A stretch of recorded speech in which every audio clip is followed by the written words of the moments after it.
দামোদরের চরে ঘুরতে ঘুরতে হঠাৎ মনে পড়ে গেল কবি জীবনানন্দের একটি কবিতার লাইন।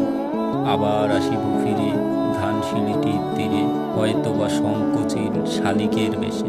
আমি হঠাৎ হাঁটতে হাঁটতে লক্ষ্য করলাম একদল বুনো হাঁসের ঝাঁক আকাশ কালো করে উড়ে বেড়াচ্ছে। একটা মায়াময় স্মৃতি তৈরি হয়ে গেল ইতিমধ্যে। আমি বাল্যকালের পর থেকে এরকম পরিমাণ পাখির সমাগম খুব কমই দেখেছি।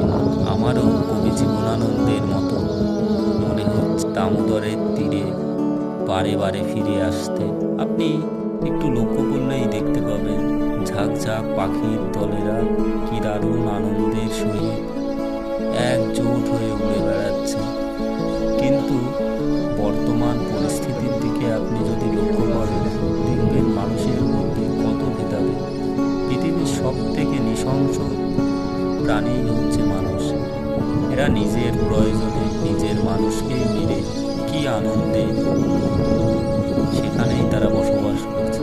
কিন্তু প্রকৃতির অন্য আরেকটা দিক দেখো, পাখিরা দলবদ্ধভাবে আদিকাল থেকে এখনো পর্যন্ত একই রকমভাবে ঘুরে ফিরে জীবনযাপন করছে।